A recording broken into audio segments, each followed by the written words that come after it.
Buenos días. Continuamos con el segundo capítulo o segunda lectura de la materia de Waterways Technology, la parte 2, Wastewater Treatment.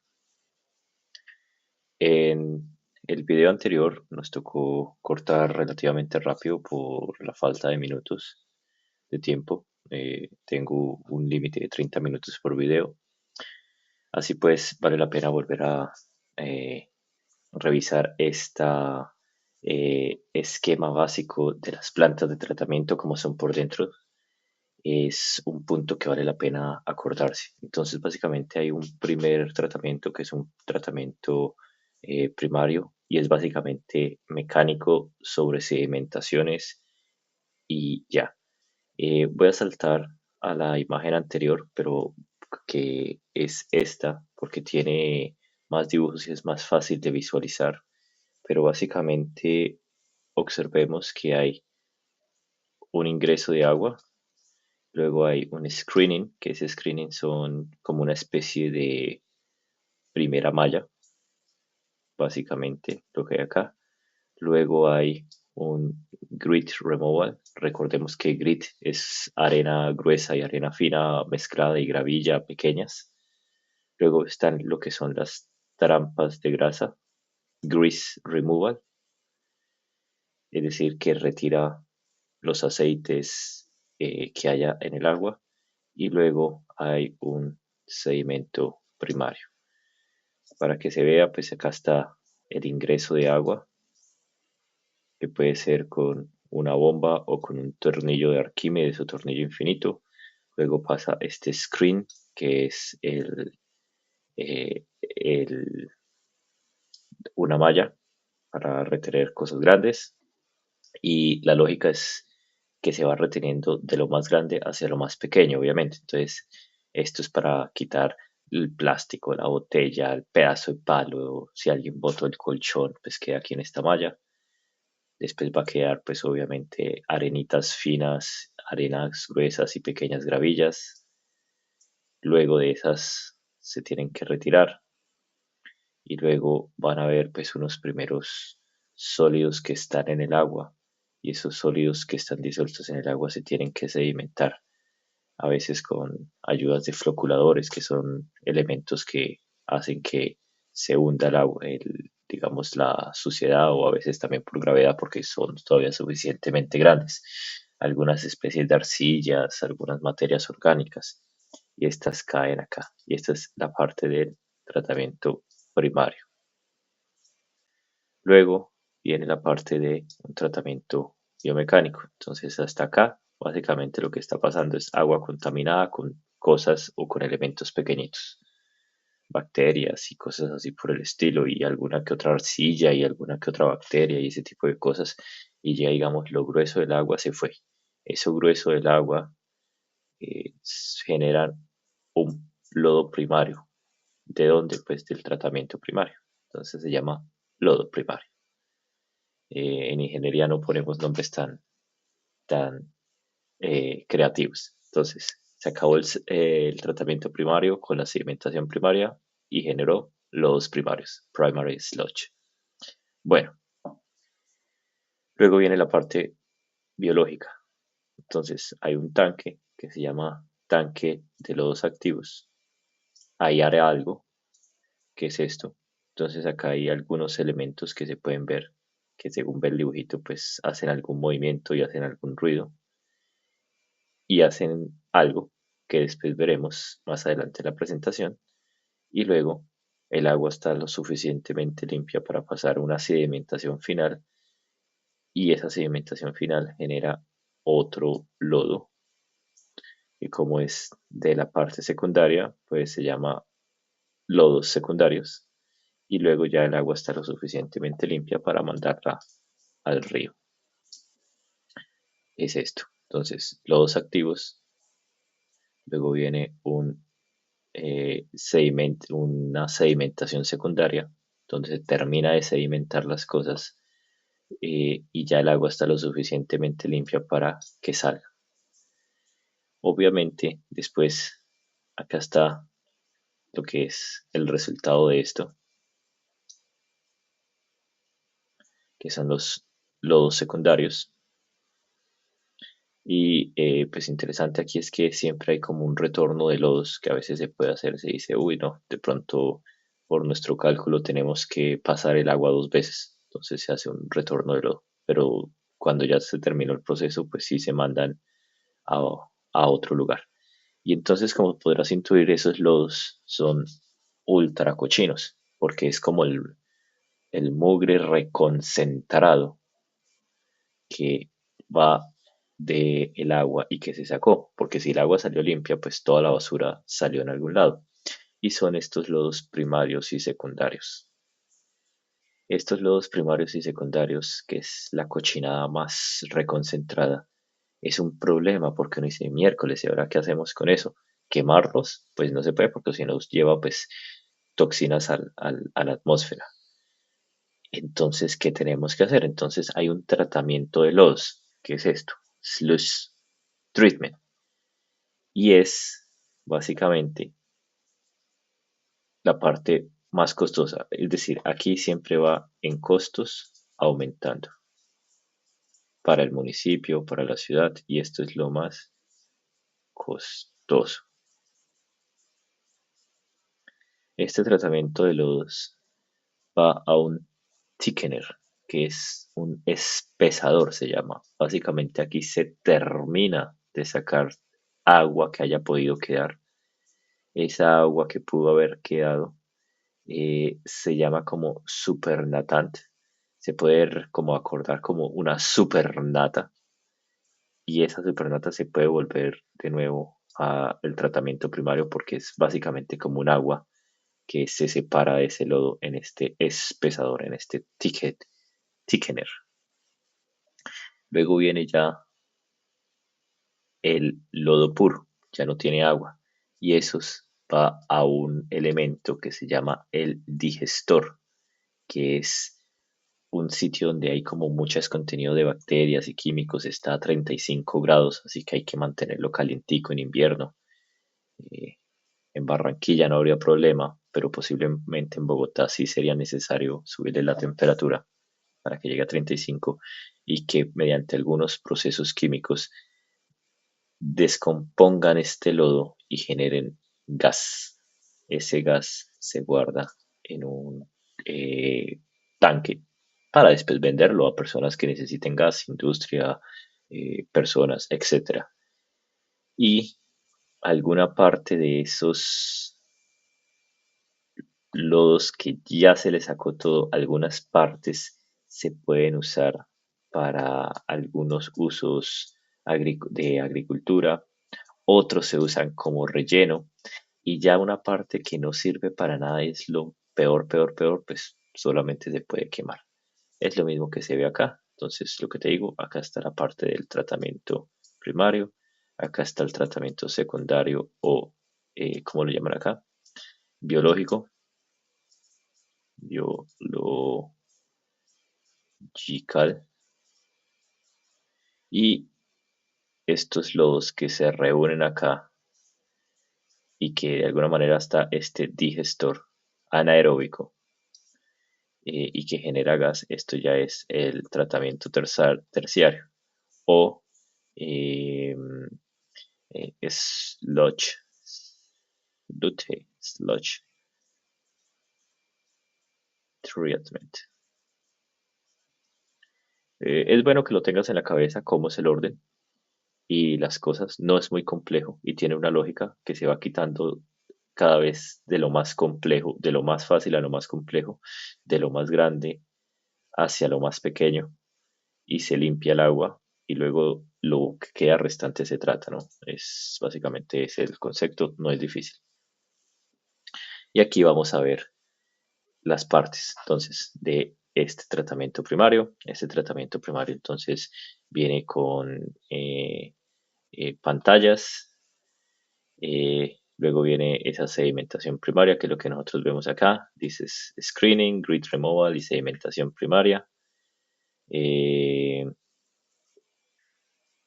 lo importante aquí, entonces vamos a iniciar con la parte del screening, que son como esa malla que te decía. La idea, quitar contaminantes grandes, madera, plásticos, papel higiénico, una lata, todo ese tipo de cosas, ¿no? ¿Y pues para qué? Pues porque obviamente eso no puede llegar a otra infraestructura que se necesita o si no la tapona y la daña. Las aberturas de esa malla es desde 1 milímetro hasta 10 centímetros. Eso es lo que es, de diferentes tamaños. Esas mallas se pueden limpiar manualmente, o sea, con chinomático, mecánica o es continua. Eh, Esto es lo importante de acá. Esto no es tan importante en mi opinión de aprender. Estos son unos ejemplos. Estas son esas rejillas, como te decía. Simplemente pues por acá viene y pues por acá pasa el agua y se limpia básicamente. Y acá está el señor chinomático con su escoba limpiando la cochinada. Debe estar muy feliz el señor. Hay unas que son mecánicas, que es básicamente un robot que sube y baja y pues va limpiando esa malla. Así, mira cómo está acá, acá está como ese robot. Y después pues sube y baja, sube y baja, sube y baja. O como unos cinturones que van así subiendo en todo momento y pues entonces se van autolimpiando y se van haciendo así, como estos que se ven acá.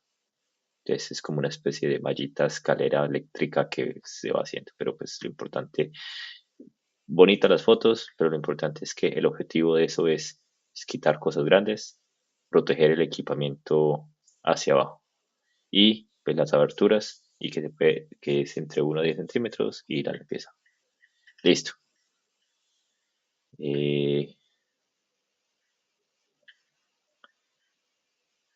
Espérame un segundo, listo. Aquí pues otros tipos de, de,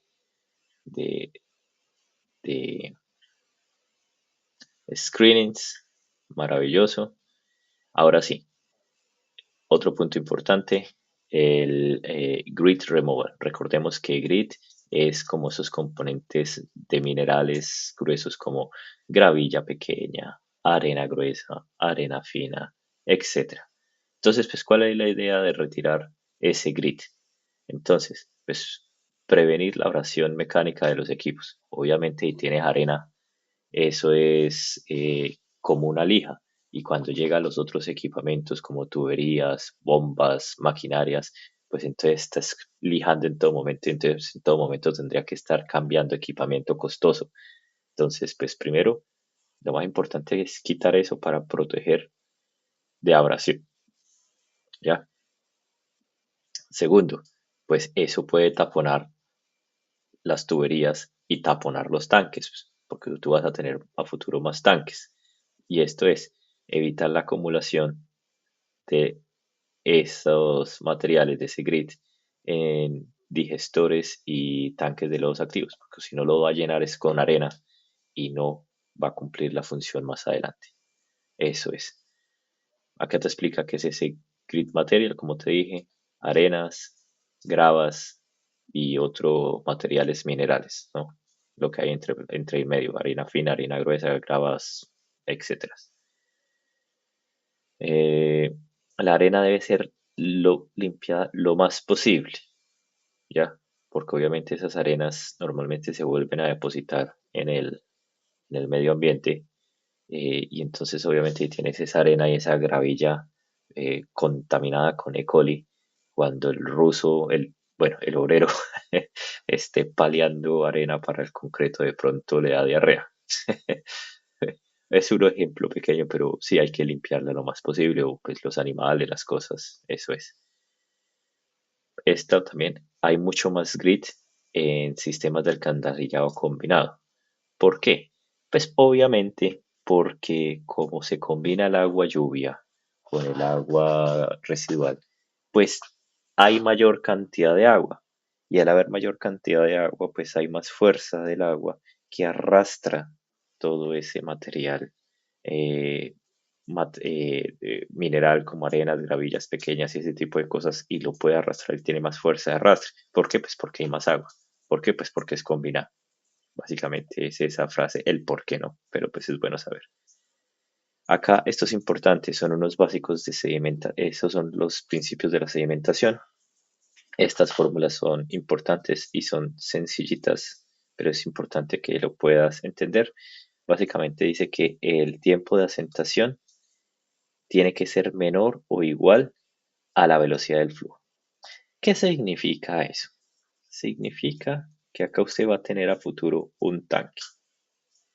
Y ese tanque pues obviamente tiene una entrada de agua y entra agua.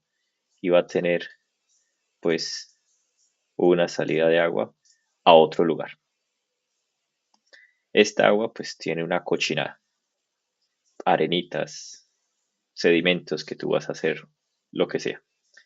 Y el agua pues obviamente va a fluir y va a fluir en este sentido.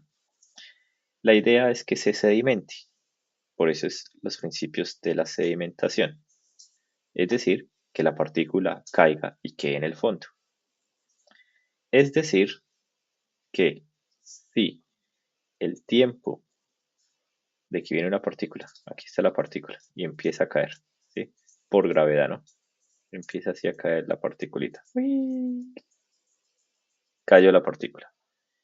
Es decir, que el tiempo que demora en caer esta partícula así es menor a la velocidad del flujo, porque esa partícula, como te vas dando cuenta, no cae así vertical solamente, sino se va en vertical y en horizontal. ¿Por qué? Pues porque el agua se va moviendo y la partícula se va moviendo con la velocidad del agua.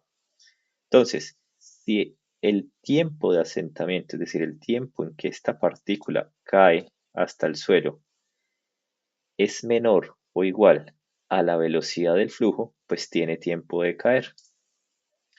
En cambio, vamos a cambiar el color. Si la velocidad de asentamiento ya está definida de esta altura, pero es más cortica que la velocidad del agua, entonces aquí va cayendo y aquí va la partícula en el agua, pues no se sedimentó y siguió de largo, digámoslo así, ese es el concepto. Y si es exageradamente mayor por algún motivo, pues entonces va a pasar que la partícula cae por acá y entonces este resto de tanque pues quedó sobredimensionado. Y dice, pues papi, hiciste un tanque muy grande, gastaste dinero inútilmente que hubieras podido usar en otra cosita. Por eso es importante diseñarlo, pero en términos generales, la velocidad de la partícula tiene que ser menor o igual a la velocidad del flujo de agua. Ahora, después dirá, ok, ¿y cómo calculo entonces ese flujo, el tiempo del flujo, ¿no? El tiempo del flujo. Entonces, el tiempo del flujo se mide con esta fórmula, que el tiempo del flujo va a ser igual al volumen del tanque dividido el caudal de salida. Aquí pues va a haber un caudal de descarga, ¿cierto? Y el volumen del tanque pues es literalmente el volumen porque los tanques normalmente los hacemos o redondos o cuadrados. Este cuadrado me quedó horrible. Pero bueno, tenemos eso. Entonces pues es literalmente lado por lado por lado, ¿no? El volumen de un cubo o de un rectángulo. Y si es pues, circular, pues igualmente se calcula el volumen de el cilindro y ya. Entonces, el volumen del tanque dividido el caudal de descarga. Punto. Y el settle time, o sea, el tiempo de asentamiento, se calcula con la altura del tanque, es decir, esta altura del tanque, que recuerde que a las alturas en inglés les gusta escribirla con la letra H de height o height, no sé cómo se pronuncia vaina, pero la altura la hacen con H. Y la velocidad de la partícula. Entonces es esto. Es la altura del tanque dividido la velocidad de la asentamiento de la partícula.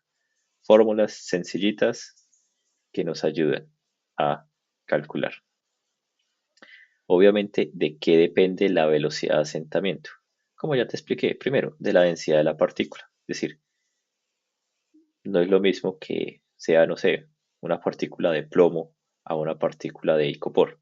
Pues obviamente, bueno, una flota, pero digamos que no es icopor, sino, no sé, una gravillita normal o plomo, pues el plomo se va para abajo más rápido. Entonces, pues va a ser más rápida la velocidad de asentamiento, de sedimentación, perdón, o de asentamiento. El volumen de la partícula. Obviamente, si es un socotroco gigante, pues tiende a ir más rápido a que si es un socotroco chiquito. Hay unos coeficientes que es la resistencia de el objeto a nadar en esa agua. No es lo mismo, por ejemplo, la velocidad que puede tener un barquito de papel sobre agua o sobre miel. Entonces es lo mismo, ¿no? La densidad del líquido también no es lo mismo agua que aceite. Eso también está con un, la cinemática de la viscosidad, o sea, la viscosidad.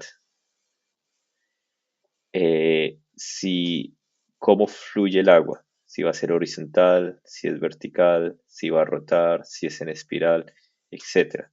Entonces, por lo que te decía, pues tienes un tanque, si usted lo pone, digamos, así, de pronto es un flujo vertical, pero si pone el tubo así, entonces va a ser un flujo horizontal. Puedes poner, por ejemplo, eh, em, hay unos tanques que son cónicos y entonces usted tiene aquí el tubo y así sale el agua. Entonces, pues va a haber una rotación, etcétera, ¿no? Y el flujo, si el flujo, estamos hablando de un flujo laminar o turbulento. Flujo laminar significa que el agua corre con las partículas de forma ordenada y se ve un chorrito transparente y claro. Un flujo turbulento es cuando se abre mucho la llave y entonces las partículas van así como a la loca. Eso es. Recordemos, aquí son estas fórmulas que son importantes. Entonces, como dijimos que la velocidad, el tiempo de asentamiento tiene que ser menor al tiempo de, de, ¿cómo se llama esta vaina? El tiempo del flujo. Y pues vuelven a decir la fórmula. Esta es la fórmula que tiene que aprender para la velocidad de, de esto es velocidad del flujo y esta es la velocidad de la sedimentación, que es esta la fórmula. Son fórmulas sencillas porque como te dije, es básicamente el volumen sobre el caudal y es esto, ¿ya? Y esto es la altura del tanque en la velocidad. Otra forma de escribir la misma fórmula. Hay una velocidad mínima para que la materia orgánica no se sedimente en conjunto con la arena, porque si no tendrías en la arena pedacitos de caca y es lo que tú no quieres tener. Entonces, porque lo quieres tratar en un paso más adelante, entonces la velocidad mínima del flujo tiene que ser a 0,3 metros por segundo. Esto es el flujo de una grid chamber, que es como esas cabinas para sedimentar. Entonces son varias partículas. Y como te decía, esto sería una planta, es más o menos rectangular. Y esta es un corte. Entonces aquí viene la partícula que va cayendo. Ah, qué bonito, va cayendo, va cayendo, va cayendo. Y pues obviamente tiene una trampa de arena al final. Pues para que ya después aquí solo sea agua lo que sale, ¿no? Porque obviamente en mi dibujo anterior, pues tú dices, ah, pues aquí taponó la arena y se tapona y pues no sale agua. Y pues diría, pues sí, tienes toda la razón. Entonces uno hace una trampita de arena y esta trampita se limpia regularmente. Y es lo que se ve aquí en este corte, ¿no? Pero básicamente, como te digo, es un tanque. La idea es que la partícula caiga la trampita de arena y aquí ya sale el agua sin la arenita. Diferentes tipos, redondos, rectangulares, con aireación, sin aireación, etcétera. Bonitos, foticos, maravilloso. Está el tanque de sedimentación primaria. Esto es lo importante de acá, que es el objetivo, entonces remover sólidos sedimentables y una primera recogida para espesar los lodos primarios. Como te decía, estos primeros sólidos que se pueden sedimentar se recogen y se vuelve un lodo y ese lodo pues entonces se va a tratar por otro lado, ¿no? Pero básicamente este es lo importante, remover los sólidos sedimentables y ya.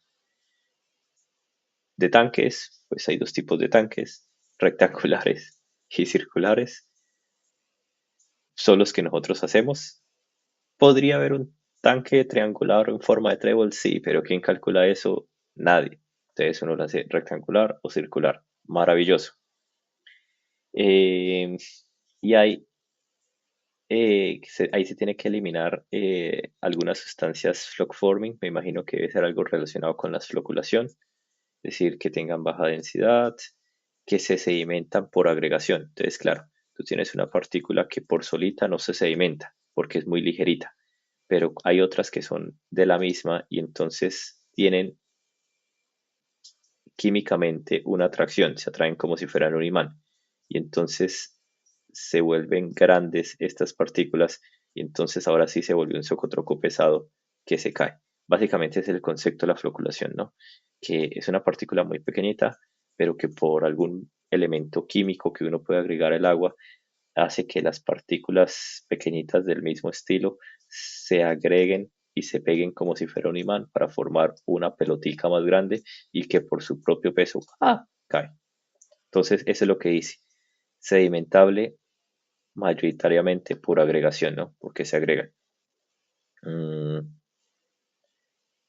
y se necesita un tanque un poquito, dice, se necesita menos carga en la superficie que para el material granular. Y pues entonces aquí está la fórmula. Lo mismo, volumen del tanque dividido el flujo de salida. Punto. Y eso es la retención. Como te digo, es un factor muy importante porque es saber cuánto tiene que tener la partícula para que llegue hasta abajo y que no simplemente se vaya derecho. Y eso es ese tiempo que usted tiene que calcular. Ese es el tiempo de retención. Es decir, que el agua tiene que fluir lo suficientemente lento acá de manera que caiga. Eso que indica pues que vas a necesitar un tanque grande. La eficiencia de la sedimentación, entonces acá hay una gráfica con las diferentes cosas como sólidos que se pueden sentar, sólidos que se pueden filtrar, el COT y el BOT y elementos de nitrógeno. Entonces, entre más retención, pues más efectivo es, pero hay una parte en la cual más o menos acá a 1 hora y media ya casi es igual. Si te das cuenta, para el nitrógeno, hace rato con 1 hora ya lo que fue. Y esto es más o menos hasta 1 horita y media. Entre 1 hora y 1 hora y media, digamos máximo dos, es el tiempo de retención que uno debe tener algo, porque más allá que lo tenga retenido, no tiene casi ningún efecto porque la línea aquí ya es prácticamente derecha, es casi constante. Entonces, entre 1 a 2 es lo máximo. Eso es lo que dice esta gráfica de la eliminación, ¿no? Máxima que logra con una sedimentación primaria. Esto es como se ve. Acá hay dos ejemplos de cómo se ve antes de sedimentar y después de sedimentar una muestra de agua. Pues se ve que entre los tamices hay elementos que quedan grandes y después de la sedimentación solamente en los tamices pequeños, que estos ya son micras, o sea, muy chiquitico, solamente en tamices pequeños se ve que hay sedimento. Aquí está el elemento de las sedimentaciones, básicamente las mismas fórmulas, pero son fórmulas que son bueno que las conozcas. Y luego entonces formas de cómo son los sedimentadores, redondos, rectangulares, etcétera. Acá hay otro tanque especial que es bueno que lo leas tú, de pronto como para saber, aunque yo nunca he visto una pregunta relacionada con esa, tal vez sí, tal vez no. Y estas ya son fóticos. Esto fue todo, este elemento. Importante acá es saber los objetivos de cada elemento de lo que vimos y las fórmulas y de pronto esta gráfica. Eso es todo. Besitos. Chao, chao.